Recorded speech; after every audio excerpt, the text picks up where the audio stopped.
Bonjour Didier, Bonjour. vous attendez évidemment impatiemment le passage des coureurs parce que depuis ce matin vous êtes sur le terrain, hein. Vous êtes un élu de terrain. Voilà, c'est ça, tout à fait. On a déjà eu donc l'étape du Tour pour la semaine dernière, et puis là on a donc le Tour de France. On a essayé d'aménager tout simplement nos points d'eau pour les camping-caristes, parce qu'on savait que sur le plateau on allait avoir beaucoup de camping-cars. Donc on a fait en sorte qu'ils puissent au moins vider leurs cassettes, se remplir les réservoirs, parce que c'est une part importante du Tour. Il y a les coureurs, mais il y a aussi tout le public qui vient autour.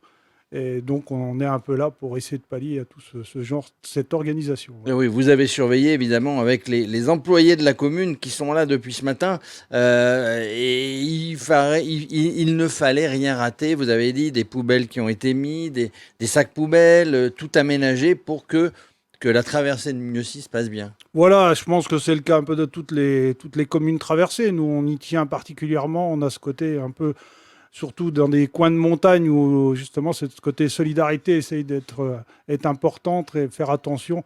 On connaît l'hiver, on connaît peut-être un peu moins l'été avec la chaleur, mais on connaît surtout les grosses périodes d'hiver avec les enneigements et des fois les complications que ça peut amener. Et alors, quand on est élu hein, sur une petite ville, ça n'est pas péjoratif. Combien d'habitants déjà, monsieur le maire? 2005, voilà. 2005. En fait, petite équipe restreinte, tout le monde fait tout quand on est élu ici. Voilà, c'est tout à fait. C'est pour ça que souvent on est dans des dossiers, mais on est aussi de temps en temps la main à la pâte, comme on dit. Quand on voit qu'il y a des coups de bourre, eh ben, on n'hésite pas, on change de casquette et puis on devient un peu agent technique. Ça, c'est aussi un peu notre rôle aussi. Voilà. Ça fait longtemps que vous êtes élu ici? Alors non, moi c'est mon premier mandat. Voilà, mon premier mandat. Donc voilà, donc c'est quelque chose de, c'était une découverte, mais bon, qui pour l'instant me plaît bien. Didier Jancard, l'eau c'est important, c'est la vie. Les coureurs auraient pu faire un ravitaillement avec la bonne eau du coin. Tout à fait, tout à fait. On est, nous, ici, sur des eaux plutôt de sources, donc différents captages à différents endroits. Et on subit, malgré tout, on voit que notre montagne est encore relativement verte, mais malgré tout, on subit aussi de plein fouet ce réchauffement, ce manque d'eau, ce manque de neige, parce que nous, on est un peu tributaire de la neige qui est sur l'hiver, puisqu'on est sur une station ici de sport d'hiver aussi. Donc tout ça fait aussi que on est en ce moment même sur toute la Haute-Savoie en restriction, parce que les débits d'eau commencent à diminuer. Il faut être donc très vigilant. Alors il y a effectivement deux aspects. Il y a l'aspect le manque d'eau, mais il y a aussi garder une bonne eau propre à la consommation. Alors, sur ce point-là, oui, il faut toujours avoir une bonne eau de consommation.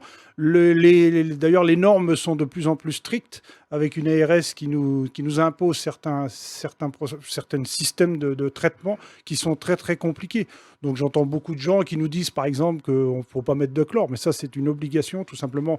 Sur des petits villages comme nous, on a à peu près 100 km de conduite, donc avec différents points. Donc, rien que pour ça, pour éviter justement le développement de bactéries, il n'y a rien de tel que le chlore. Le traitement en amont, souvent, on a même nous des petits traitements qui sont plutôt de l'UV. Et là, on est en train de s'orienter parce qu'on avait un souci sur un réservoir, sur ce qu'on appelle de l'ultrafiltration, qui ne laisserait même pas passer une bactérie comme le Covid. Donc, c'est quand même quelque chose de la haute technologie. Voilà. On arrive maintenant dans des points très techniques. Avant la pause, passage du tour, vous parliez de façon très intéressante de la protection de l'environnement et on sait, et le tour le signale, que quand le tour passe quelque part, il y a une empreinte carbone et qu'en fait la course elle-même est pas grand-chose, mais ce sont surtout les gens qui viennent voir passer la course, pardon, ça représente quasiment 85-90% de l'empreinte carbone. Vous nous avez dit que évidemment, dans le col de la Rama, où nous sommes au pied, il y a beaucoup de camping-cars, qu'il y a des gens qui sont peut-être allés planter la tente, qu'il y a des gens qui vont passer, qui vont emporter le pique-nique. Pour une petite commune, c'est important aussi de préserver l'environnement et d'être soucieux que ça soit pas dégradé, parce que c'est la fête du vélo, mais en même temps, si derrière c'est une poubelle. Alors c'est sur deux points. Le premier point, parce que c'est la montagne, ça véhicule malgré tout, et encore quand je dis la montagne, tout le reste du monde devrait être un peu comme ça, véhiculer quand même un espace de liberté, l'espace de propreté. Mais en plus, raison de plus, nous ici, on est avec à côté de nous une fruitière avec beaucoup d'agriculteurs. Donc les gens ne se rendent pas compte, mais les animaux sont très susceptibles à ce genre de choses. Quelque chose où on se bat régulièrement, les déjections de chiens. C'est quelque chose où les vaches sont capables d'avorter parce qu'elles ont mangé des déjections de chiens. Et c'est un peu le souci qu'on a maintenant. Le monde, il y a tellement de monde en montagne, surtout dans nos coins ici, que ça devient très, très, très compliqué, quoi. Vous avez mis quelque chose de particulier pour la voirie, pour le nettoyage de la voirie? une fois que l'étape du Tour est passée la semaine dernière, c'est beaucoup de coureurs et beaucoup de suiveurs, d'accompagnants. Aujourd'hui, il y a beaucoup de monde à Mieuxy, il y en a beaucoup dans le col. Vous avez mis un dispositif particulier? Alors nous, communalement, pas plus que ça, c'est plutôt au niveau départemental, mais on travaille souvent, on est tous ensemble, puisque c'est en gros, je dirais presque une grande famille, entre les communes et puis le département. On a chacun nos parts, mais on est complémentaires, je dirais. Donc c'est comme ça qu'on voit un peu les choses. Nous, en plus, on est quand même habitués, puisqu'on est en station de ski, à avoir du monde au niveau du plan carbone. Et des fois, c'est un peu notre problème, c'est ça, les parkings, les gens qui montent l'hiver, c'est en chassé-croisé, c'est très compliqué, quoi. Justement, été comme hiver, bon, vous râlez peut-être un peu par rapport à l'incivilité croissante de tous ces gens qui viennent et vous essayez de faire un peu de prévention? Bah, je dirais que l'incivilité, je crois que c'est souvent de quelques personnes. Il ne faut pas voir tout le monde. C'est souvent très peu de gens qui font ça. Alors nous, ici, dans la vallée du Haut-Gifre, on a mis d'ailleurs des navettes qui sont là, où les gens, pour 2 euros par jour, peuvent partir de l'entrée, donc qui est une des entrées principales, Mieuxy, pour aller jusqu'au fer à cheval, pour 2 euros par jour. Donc c'est quand même quelque chose qu'on a pris en compte et qu'on essaye un peu de mettre. Ça, c'est une charge communale, ça que. Alors c'est une charge communale et intercommunale, donc voilà, mais c'est quelque chose qui coûte très cher, mais qu'on espère développer de plus en plus. Ainsi que d'ailleurs nous d'avoir des pistes cyclables pour que les gens puissent en toute sécurité, comme on est là dans le vélo.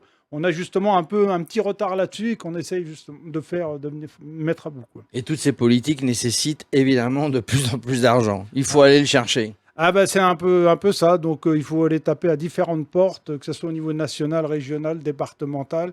Et c'est là souvent maintenant, tout coûte très très cher.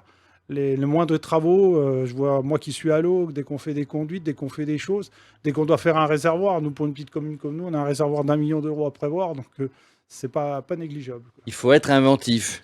Il faut être inventif. Et travailler à plusieurs, du coup, avec toutes les communes. Voilà, il faut avoir des gens qui soient capables d'aller chercher les subventions. Donc voilà, on est beaucoup pris par des subventions. Voilà.